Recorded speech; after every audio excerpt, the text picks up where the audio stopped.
سنو کربلا میں ایک بات بتائے ہم آپ کو، کربلا میں سب آپ نے سنا ہوگا کہ ان کی شہادت ہوئی، ان کی گردن کاٹ دی گئی، ان کی لاش پہ گھوڑے دوڑائے گئے، ان کے ربٹے چھین لیے، ان کی بالیاں اتار لی، ان کو بھوکا رکھا، ان کو پیاسا رکھا، ان کو تیر مار کے حلقوم میں مارا تو فوارہ نکل گیا. یہ سب سچ ہے، جو کچھ ہے سب صحیح ہے. لیکن یہ بھی صحیح ہے کہ حسین ابن علی کی شہادت نماز کے دوران ہوئی.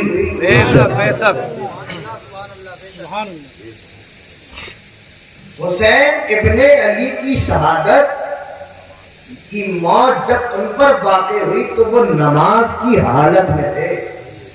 یہ بات یاد رکھنا. کیا ضرورت تھی ان تیر تلواروں کے سائے میں نماز پڑھنے کی؟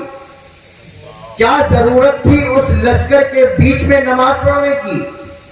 کیا ضرورت تھی وہاں پر ان جانوروں کے بیچ میں نماز پڑھنے کی جو ان کی موت کے، ان کی جان کے بھوکے ہوں؟ پہلے لڑ لیتے، سب کو نپٹا دیتے، اس کے بعد ہو لیتے. نہیں. کیوں؟ حسین جانتے تھے کہ جب میں مروں گا، میری شہادت ہو جائے گی، اس کے بعد میری امت میرے نام پر مجلسیں کروائے گی.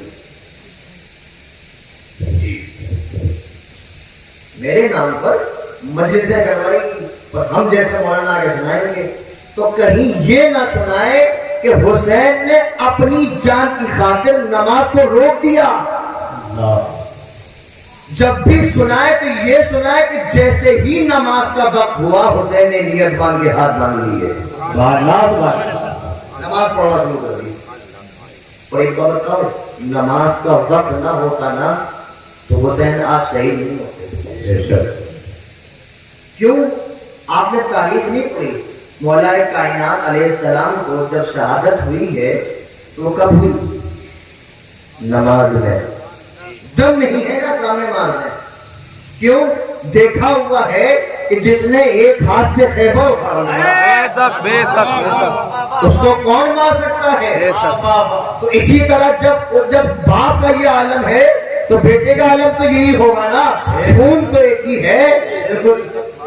اسی لیے کسی نے کہا ابھی نہیں، چاہے جتنے تیر چلا لو، چاہے جتنی تلواریں چلا لو، ان کو ختم نہیں کر سکتے.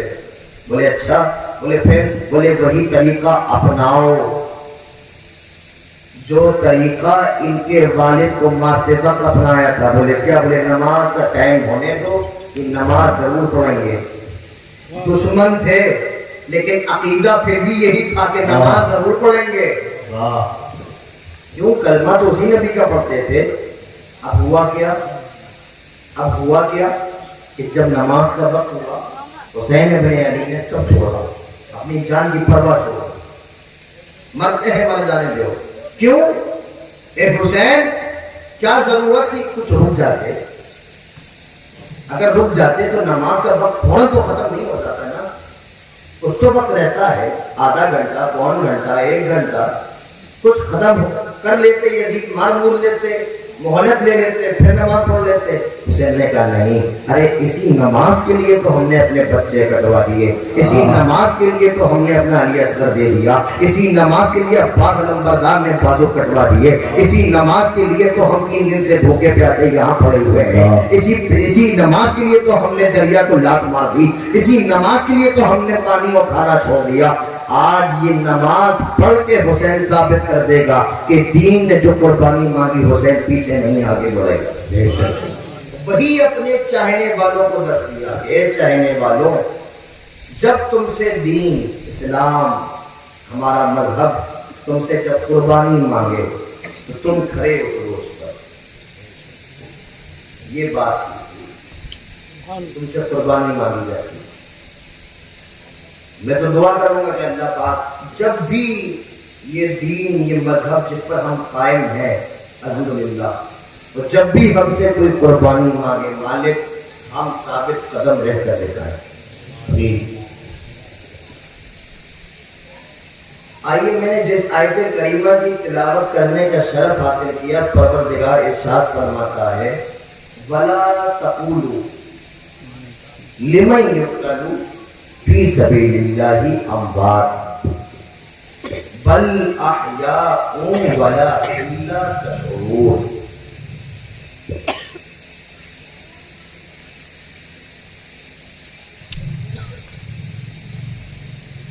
جو لوگ میری راہ میں شہید کر دیے جائیں ان کو مردہ مت کہو. یہ کون کہہ رہا ہے؟ قرآن کہہ رہا ہے. میں نہیں کہہ رہا کہ میری بات نہیں ہے. مت کہو. اب انسان کے اندر زبان تو ہے, اب زبان پر روک لگا دیا اللہ نے کہ ان کو مردہ مت کہو جو میری بارگاہ میں میری راہ میں شہید کر دیے جائیں, مار دیے جائیں, قتل کر دیے جائیں, ختم کر دیے جائیں. زبان کے ساتھ ساتھ انسان کے اندر ذہن بھی ہے, مائنڈ بھی ہے, تو انسان کہہ نہیں سکتا, سوچ تو سکتا ہے, ذہن میں خیال تو آ سکتا ہے, گمان تو کر سکتا ہے کہ یار کربلا میں شہید کر دیے گئے, مردہ ہو گئے ہوں گے, مر گئے ہوں گے, ختم ہو گئے ہوں گے. اس پر بھی قرآن نے روک لگا دی. وَلَا تَحْسَبَنَّ الَّذِينَ قُتِلُوا فِي سَبِيلِ اللَّهِ أَمْوَاتٌ بَلْ أَحْيَاءٌ عِندَ رَبِّهِمْ يُرْزَقُونَ.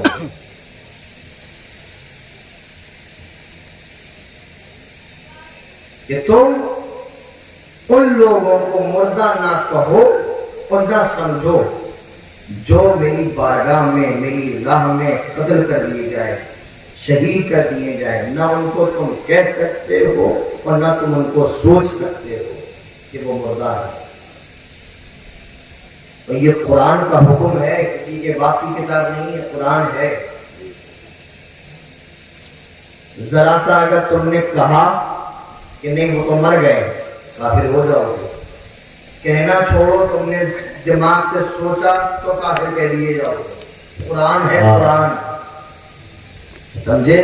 کسی اور کی کتاب ہو تو منع کر دو کہ بھائی یہ غلط لکھا ہے تو مان لیا جائے گا, لیکن قرآن ہے, قرآن میں ہر بات سچ لکھی ہے. تو اب نہ مردہ کہہ سکتے ہیں نہ سوچ سکتے ہیں. لیکن پھر بھی اگر آپ نے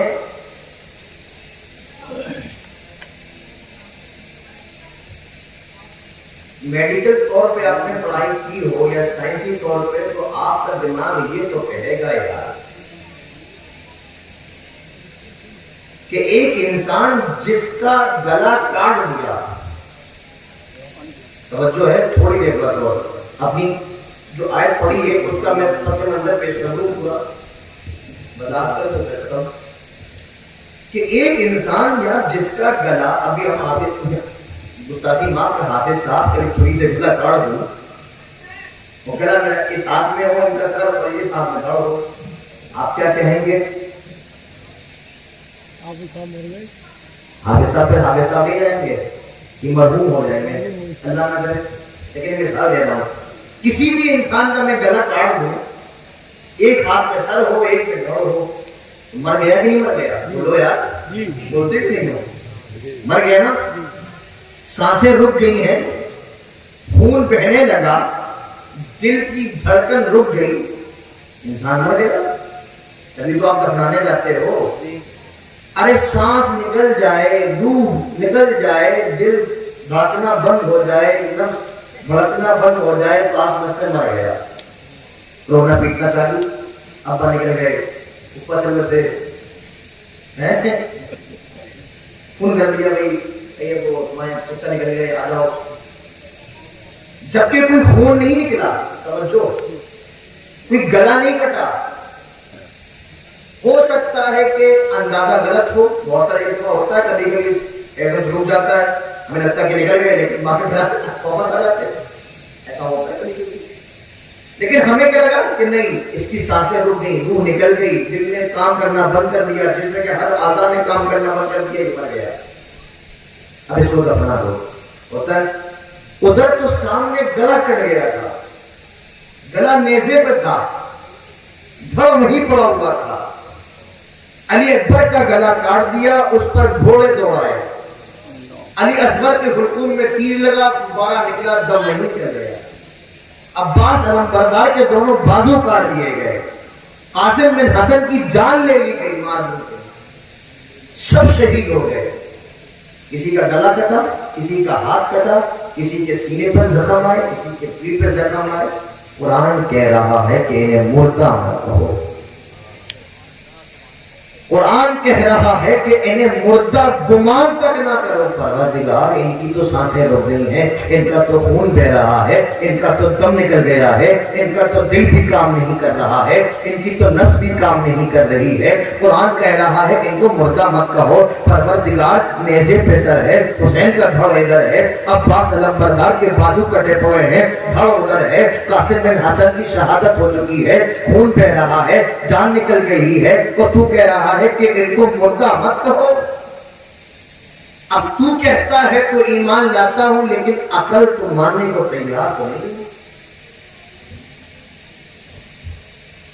یہ تو تھا تو بات ایک پھر بھی مانی، قرآن کی بات تھی، کسی اور کی ہوتی کبھی زندگی مانتے تم؟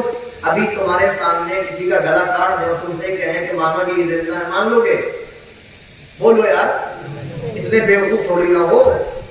ارے نہیں پڑھے لکھے جاہل ہی ہو، لیکن اتنی تو جانتے ہو سائنس کہ اگر ایک انسان کا گلا کٹا ہوا ہے، خون نکل رہا ہے، تم اس کو زندہ مان لو گے؟ بتاؤ، نہیں مانو گے نا؟ قرآن میں تو کہہ رہا ہے کہ جو یہ 72 شہید ہیں یہ زندہ ہیں، اب کیا کرو گے؟ اور ایک جگہ اور کہہ رہا ہے، کہتا ہے ختم اللہ علی قلوبہم وعلی سمعہم وعلی ابصارہم غشاوہ، کہ وہ لوگ جن کے دلوں پر اللہ نے مہر لگا دی، جن کے سننے پر اللہ نے مہر لگا دی، جن کے دیکھنے پر اللہ نے مہر لگا دی، وہ مردہ ہیں۔ اور وہ لوگ کون ہیں؟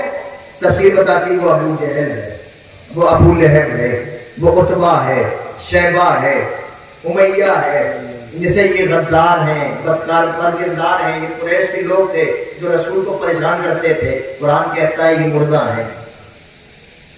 قرآن کا فلسفہ ہر کسی کے سمجھ میں نہیں آئے گا۔ جس کی روح نکل گئی، دم نکل گیا، جسم ٹھنڈا پڑا ہوا ہے، گردنیں الگ ہو گئی، بازو الگ ہو گئے، ہاتھ پیر کاٹ لیے گئے، کان کاٹ لیا گیا، کلیجہ نکال کے چبا لیا گیا، قرآن کہہ رہا ہے وہ زندہ ہے۔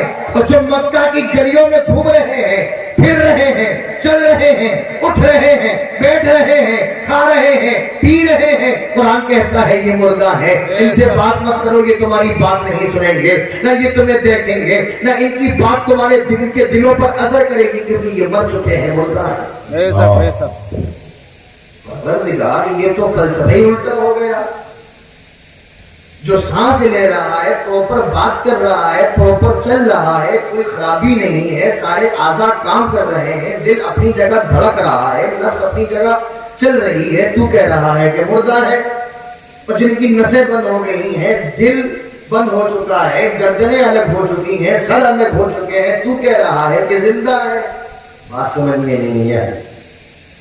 اللہ نے کہا سنو، زندگی صرف اور صرف سانس لینے کا نام نہیں ہے، زندگی صرف اور صرف دل دھڑکنے کا نام نہیں ہے، زندگی صرف اور صرف روح کے جسم میں رہنے کا نام نہیں ہے، زندگی صرف اور صرف کھانے پینے اٹھنے بیٹھنے چلنے پھرنے گھومنے آنے جانے کا نام نہیں ہے، بلکہ زندگی اگر نام ہے تو مصطفیٰ کی محبت کا نام ہے، زندگی اگر نام ہے تو مصطفیٰ کے پیار کا نام ہے، زندگی اگر نام ہے تو مصطفیٰ سے الفت کا نام ہے، زندگی اگر نام ہے تو مصطفیٰ پر صلاۃ و سلام پڑھنے کا نام ہے۔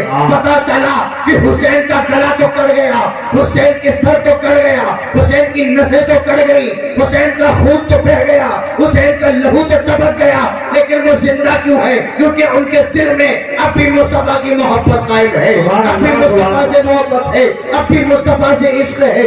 ابو جہل چل رہا ہے، ابو لہب پھر رہا ہے، عتبہ چل رہا ہے، شیبہ کھا پی رہا ہے، لیکن قرآن کہتا ہے وہ مردہ ہے۔ کیوں؟ کیونکہ ان کے دلوں میں مصطفیٰ کی محبت نہیں۔ بے شک بے شک سبحان اللہ، سمجھے؟ جس کے دل میں مصطفیٰ کی محبت ہے، قرآن کی نظر میں وہی زندہ ہے۔ اور جس کی نظر میں مصطفیٰ کی محبت نہیں ہے قرآن کی نظر میں وہ مردہ ہے. تو کچھ لوگ مردے آئے تمہارے گاؤں میں شہر میں, پتہ نہیں یہاں پر ہے کہ نہیں ہے, الحمدللہ نہیں ہے. اگر کبھی آ جائیں تو ایک دو تو آتے نہیں ہیں, وہ پورا ٹولہ لے کے چلتے ہیں.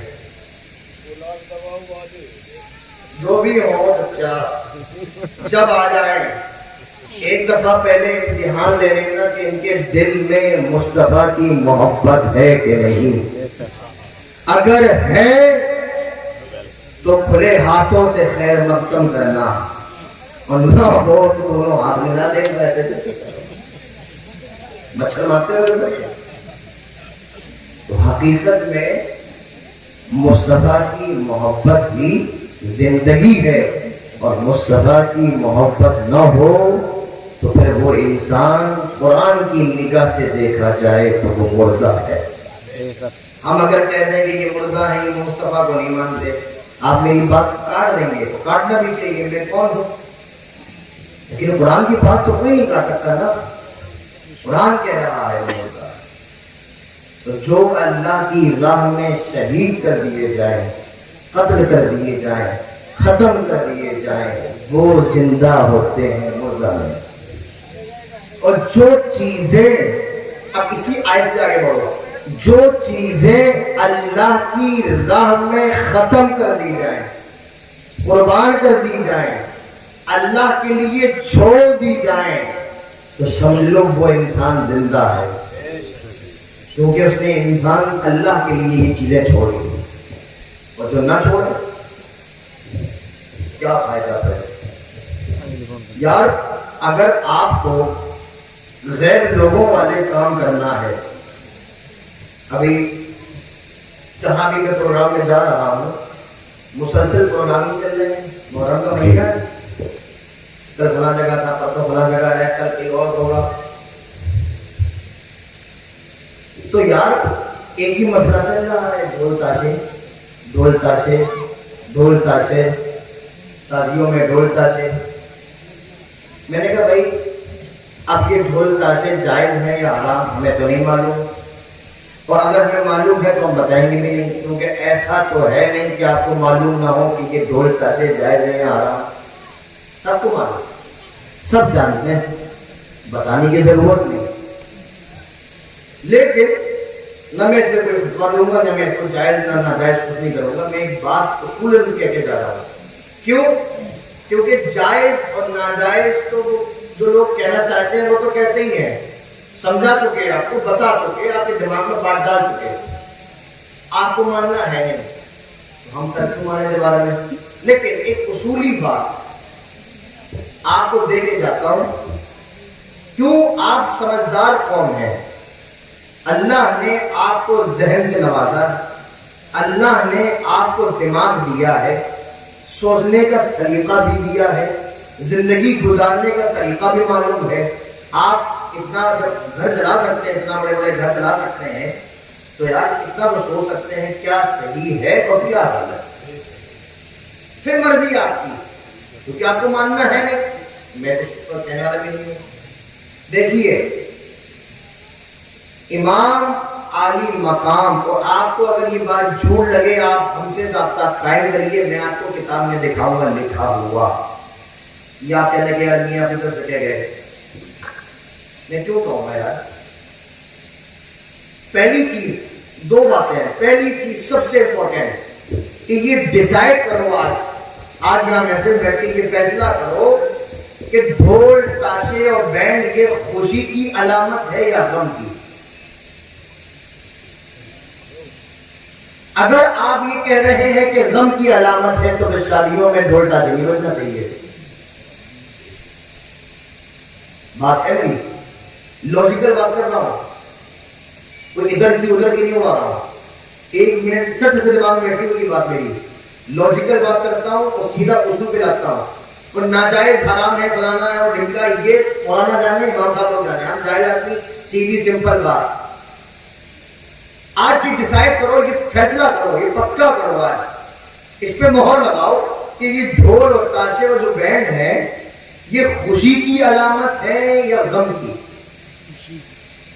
میں نے یہ نہیں کہا کہ یہ بجانا کیسا ہے، اچھا ہے، برا ہے، ناجائز ہے، جائز ہے، ثواب ہے، غیر ثواب ہے، اور کیا ہے مجھے نہیں معلوم، ادھر سے پوچھیے گا۔ میں آپ سے اتنا پوچھنا چاہتا ہوں اپنی نالج کے لیے کہ آپ کے اس بکیور میں، اس معاشرے میں ڈھول تاشے اور بینڈ کو کب بجایا جاتا ہے، غم میں یا خوشی میں؟ دونوں میں۔ بجائے سے تو بدل لگے، مگر یہ ہے کائے کی علامت؟ بولو تیز بولو، بات کر رہا ہوں میں آپ سے، کوئی جان نہیں رہا، میں کون تو ڈرنے لگا، پیار سے بات کر رہا ہوں، خوشی کی نا بھائی، بینڈ تو خوشی میں بجتا ہے نا، لوٹے کی بارات آ گئی، چھوڑ گئے، بڑا چھوڑ گئی، اب وہ کہانی چھوڑ گئی، وہ وہاں سے بتائیں گے کہ شادیوں میں بینڈ بجانا اور ڈی جے بجانا کیسا ہوا غلط، لیکن خوشی کی علامت ہے۔ تو یار یہ محرم تو خوشی کے دن نہیں ہے، یہ تو ہم نے کتابوں میں پڑھا، کسی کا خاندان کاٹ دیا گیا، آپ خوشی میں ڈھول بجا رہے، کسی کی جانیں چلی گئی، آپ خوشی میں ڈھول بجا رہے۔ میری بات سمجھو، ایک دم سے غصہ مت ہوا کرو، جذباتی مت ہوا کرو۔ تو ڈھول اور تاشے جو ہے یہ خوشی کی علامت ہے، غم کی نہیں ہے۔ تو آپ غم میں کیوں بجا رہے ہیں؟ پہلی چیز یہ ہو گئی، آپ نے ڈیسائیڈ کر لیا کہ نہیں، ڈھول تاشے بینڈ جو ہے یہ خوشی کی علامت ہے، آپ بجاتے ہیں غم میں، یہ غلط ہے۔ آپ کی اس بات سے غلط ہے، شریعت میں کیا ہے ہم اس پر بھی گئے بھی نہیں، وہ آپ کو سب کو معلوم ہے کہ کیا ہے، میں اس پہ گئے، آپ کی جو بات میں نے جواب لیا اس پر یہ فیصلہ ہوا کہ نہیں، ڈھول تاشے بینڈ جو ہے یہ خوشی کی علامت ہے، اس لیے غم کے دن میں بجانا غلط ہے کہ نہیں؟ اور اگر غم میں بجانا ٹھیک ہے تو معاف کریے گا، کل آپ بھی مریں گے۔ آج تو ہمارا خاندان قربان ہوگا، وہ چھوڑیے، وہ تو سیدوں میں ہی قربانی دیتے رہیں گے، لیکن کل آپ کا بھی خاندان میں کوئی نہ کوئی مرے گا، ڈھول آپ منگا لیجیے گا، کرایہ ہم دیں گے، بجائیے، اگر غم کی علامت ہے تو بجائیے، شہنائی ہم بھیج دیں گے، پتلون سے بجوا آپ لیجیے گا، میت کے سامنے رکھ کے بجوائیں گے، آپ بتائیے نہیں ہے نا، اچھا ہی لگے گا یار، باپ کی مٹی رکھی ہے سامنے، کوئی ڈھول بجا دے، کوئی چلا دے نا، تم گھر والے چو بیٹھتے اس پہ مٹی رکھی ہوئی ہو، ہاں لگا ہے، یہ ہوتا ہے۔ تو یار کربلا کو ماننے والوں، حسین کے نام کے نعرے لگانے والوں، حسین کے نام کا تعزیہ اٹھانے والوں، لوگ یہ کیا کر رہے ہیں؟ خوشی کی چیزیں غم میں کیوں لا رہے ہیں؟ پہلی چیز لاجیکلی خراب ہے، یہ لاجیکلی خراب ہے، یہ خوشی کی چیز غم میں لانا غلط ہے، خراب ہے۔ دوسری بات سب سے امپورٹنٹ، میں نے کیا کہا کہ یہ خوشی میں بجایا جاتا ہے، اب اس کی مثال لو تاریخ سے۔ جب امام علی مقام علیہ السلام نے شہادت دی کربلا میں، اس کے بعد کیا ہوا کہ سننا میری بات، امام علی مقام کا جو سر مبارک تھا یزیدیوں نے نیزے میں ڈال کے اس کو بلند کیا، تو کربلا کے میدان سے یزید کے دربار تک ایک لمبا سفر تھا، وہاں تک ڈھول تاشے جو اس ٹائم کے ہوتے تھے نقارے، وہ بجاتے ہوئے لے جا رہے تھے، کیوں؟ اس لیے وہ بنا رہے تھے خوشی کس بات کی؟ کہ جو اس بات پر اڑا ہوا تھا کہ ہم یزید کی بیعت تو نہیں کریں گے، آج اس کا خاتمہ ہو۔ تو خوشی میں کیا بجایا تھا اس نے؟ بول بھائی، ڈھول تاشے جو بھی نقارے اس وقت ہوا کرتے تھے وہ بجائے، خوشی میں ناچتے گاتے جھومتے جا رہے تھے۔ کیسے تھے؟ آپ آئیے گا میرے پاس، میں آپ کو کتاب بھی دکھا دوں گا جب موقع ملے، کہ سر انور جو نیزے میں تھا وہ اوپر تھا حضرت، اس کے ارد گرد ہی وہ لوگ بجا رہے تھے ڈھول تاشے اور ناچتے ہوئے خوشی میں جا رہے تھے۔ تو آج سر انور تو نہیں ہے، آج وہ امام حسین کا سر تو نہیں ہے ہمارے پاس، لیکن ہم نے اسی امام حسین کے نام سے ایک تعزیہ بنایا، بنایا اور اسی کے ارد گرد ہم نے ڈھول تاشے بنانا شروع کر دیے. اس کی علامت ہوئی حسینیت کی یا یزیدیوں کی؟ تو یار جب یزیدیوں والے کام کر رہے ہو تو کھل کے کرو نا, ڈرتے کس سے ہو؟ کہہ دو کہ ہم یزید ہیں, ماننے والے یزید کی کریں گے, کیا کر لیں گے؟ کچھ بھی نہیں کر پائیں گے, نہ اس دن کچھ کر سکے نہ آج کچھ کر پائیں گے. لیکن بتانا یہ چاہ رہے ہیں کہ آپ ایک منہ سے کہتے ہو کہ ہم حسینی ہیں, ایک منہ سے, اور دوسرے میں آپ دیکھیے دو چیز ہوتی ہے, ایک ہوتا قول کہنا, ایک ہوتا فعل کرنا. ایک ہوتا کہنا اور ایک ہوتا کرنا. کہتے نہیں انگلش میں کہاوت ہے, اٹس سمپل ٹو سے بٹ ڈیفیکلٹ ٹو ڈو. کہنا تو آسان ہے, کرنا مشکل ہے. انگلش میں کہاوت ہے. تو ایک ہوتا کہنا, ایک ہوتا کرنا. کہنے میں تو آپ حسینی ہیں, کرنے میں آپ یزیدی ہیں. ایک کر لو نا, جو کر رہے ہو تو کہنے میں بھی یزید کہلاؤ, اور اگر کہنے میں یزیدی نہیں کہلا سکتے ہو تو کرنے میں حسینی ہو جاؤ. ایک تو ہو جاؤ, دو رنگی چھوڑ دے, ایک رنگ ہو جا, سراسر موم ہو جا یا سنگ ہو جا.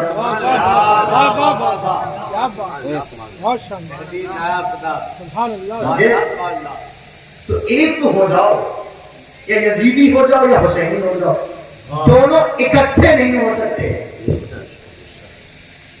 یہ بات تو طے ہے, اکٹھے تو نہیں ہو سکتے. کیوں؟ کیونکہ یزید کہاں پلید تھا اور کہاں حسینی حسین. تو آپ جو کر رہے ہو, آپ میرے پاس آنا, اگر میں اپنی طرف سے بول رہا ہوں, میں کتاب دکھاؤں گا لکھا ہوا کہ حسین کے سر انور پر کوئی تعزیہ ایسا بنائے ہوئے تھے, وہیں سے ڈھول تاشے بجاتے ہوئے خوشی لے جا رہے تھے. ویسے ہی آپ تعزیہ لیں, تعزیہ بناؤ, کس نے منع کیا؟ میں کہتا ہوں بناؤ, ٹھیک, لیکن تعزیے کی شبیہ امام علی مقام کے روزے جیسی ہو. ابھی چھٹی آئے گی, ابھی تو 12ویں شریف آئے گی, کس کی فاتحہ دلاؤ گے, کس کا جشن مناؤ گے؟ ایک بات پوچھنا چاہتا ہوں, کس کی جشن مناتے ہو 12ویں شریف میں؟ بولو بھائی, جس کی امتی ہو نا. اس کے بعد 11ویں آئے گی, کس کی فاتحہ دلاؤ گے؟ غوث اعظم کی. ابھی چھٹی آئے گی, کس کی فاتحہ دلاؤ گے؟ غریب نواز کی. غریب نواز کی چھٹی میں کبھی 11ویں کی فاتحہ دلانا, اور 11ویں کے مہینے میں چھٹی کی فاتحہ دلانا, سب پورا معاشرہ, پورا شہر, پورا گاؤں, پورا محلہ بیوقوف سمجھے گا تمہیں. تو حسین ابن علی کی یاد میں تعزیہ بنا رہے ہو, دنیا بھر کی تو عمارتیں بنا لیتے ہو, حسین کا روزہ نہیں بناتے ہو یار. ارے ہم جانتے ہیں, ہم مسلمان ہیں, ہم جانتے ہیں کہ محرم چل رہے ہیں کہ حسین کا تعزیہ ہے, لیکن کوئی غیر مسلم آ جائے, کوئی اسلام کو نہ جاننے والا آ جائے, کیسے پہچانے گا کہ یہ جو بنا کھڑا ہے کس کی یاد میں بنایا؟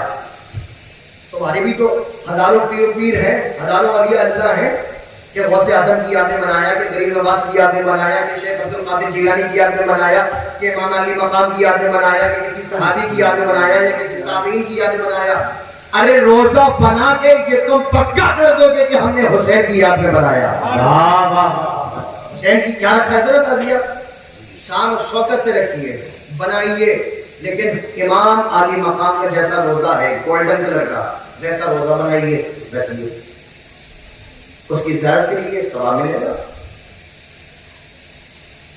پھر اب آئی بات اٹھانے کی, تو اٹھانے کو منع نہیں ہے. میں جملہ کہتا ہوں, آج کو کہہ دوں, برا نہ ماننا, تعزیہ حرام نہیں ہے, تعزیہ کے لیے تم لوگ حرام ہو.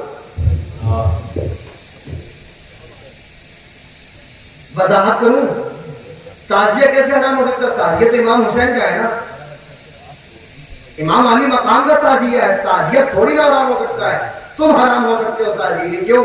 کیونکہ ہم ناپاک ہیں, ننگے سر ہیں, بغیر وضو ہے, سگریٹ کا سٹا مار کے آئے, چلے آئے تعزیے کے اندر, ننگے سر ہے, چلے آئے تعزیے کے اندر, پسینہ نکل رہا ہے تعزیے کے اندر, اسے پڑے بدبو آ رہی تعزیے کے اندر. ابھی آستانے کے لیے ابھی عرس آ جائے, گاگرے جاتے ہو نا پھگو شریف, عرس میں کیسے جاتے ہو کہ آج پھگو شریف جانا ہے یار, بھابھی جی لے کے جا رہے ہیں, تو بہترین نہاتے ہو, پاک ہوتے ہو, پھر نئے کپڑے پہنتے ہو, سفید کرتا پجامہ, ٹوپی لگائی, اب لگے مسلمان, تو آستانے گئے. یار جس کے صدقے میں ایسے آستانوں کو عروج ملا, اس کے تعزیے میں تم ایسی گھسے چلے جا رہے ہیں. بہت سے لوگ حضرت ہم سے ملنے نہیں آتے ہیں کہ وہ اس لیے ایک اور ناپاک ہے. ابھی تھوڑا کیا ہوتا ہے, تھوڑا سا ناپاک کم ہوتا ہے یار, پورا ہوتا ہے, ہوتا نہیں. وہ ناپاک ہے اس لیے میاں سے نہیں ملیں گے. اچھی بات ہے, تمہارا ایمان تو جاگا, دل نے گوارا نہیں کیا, ضمیر ابھی مردہ تو نہیں ہوا کہ یار ایک آل رسول سے ملنے کے لیے ناپاک تو نہیں جائیں گے. تو اس آل رسول کو جس سے نسبت ہوگی, یہ بلندیاں ملی, یہ مقام ملا, تم اس کے باپ داداؤں کے تازیوں میں ناپاک ہوتے چلے جاتے ہیں. یہ تم حرام ہو, تازی کے لیے تازیہ حرام نہیں ہے.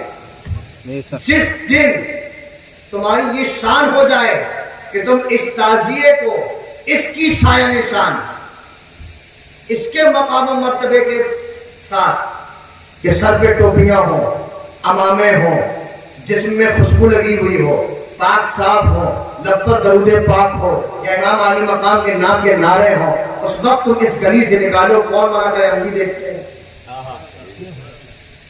آتے غلط بتاؤ. دیکھیے شریعت میں جو حرام ہے تو وہ ہے, وہ پھر چاہے ہم ہو, چاہے کوئی اپنے وقت کا مفتی ہو, چاہے غوث ہو, کتب و صدیقی حرام ہے. اور جو شریعت میں جائز ہے وہ چاہے کوئی حرام کر دے, لیکن وہ جائز ہے تو جائز ہے.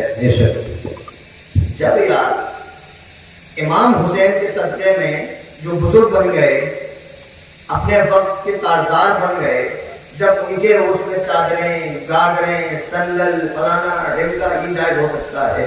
جب امام علی مقام کا تعزیہ جائز نہیں ہو سکتا ہے. تعزیہ جائز ہے, شرط یہ ہے کہ اس کے احترام کے ساتھ اٹھائے گا. اور جب مولانا صاحب نے یہ دیکھا کہ آپ اس کا احترام نہیں بچا لا سکتے, تو انہوں نے سیدھا سیدھا تعزیہ حرام کر دیا. تو یہ مسئلہ ہے. تعزیہ منع نہیں ہے, تعزیہ خوب بنائیے, اٹھائیے, لیکن شریعت کی پابندیوں کے ساتھ, شریعت میں رہ کر محرم منائیے. جس چیز کی شریعت نے اجازت دی اس کو اپنائیے, اور جس چیز کی شریعت نے منادی کی ہے اس سے من جائے. اللہ پاک ہمارے بولنے میں جو بھی کوئی غلطی, خامی, گستاخی ہوئی ہو, پروردگار اپنے حبیب کے صدقے میں اور اس کی آل کے صدقے میں اس کو معاف فرمائے. مولا تعالیٰ ہمارے گناہ صغیرہ و گناہ کبیرہ معاف فرمائے. مولا تعالیٰ اس مجلس حسین کو اپنی بارگاہ میں قبول فرما لے. مولا تعالیٰ دھوکے سے جو بھی غلط نکل گیا ہو, مولا تعالیٰ بندگان پاک کی صدقے میں اس کو معاف فرمائے اور اس کو درجے قبولیت عطا فرمائے. آمین ثم آمین, اللہم آمین. وآخر دعوانا ان الحمدللہ رب العالمین. السلام علیکم ورحمۃ اللہ تعالی وبرکاتہ. کھڑے ہو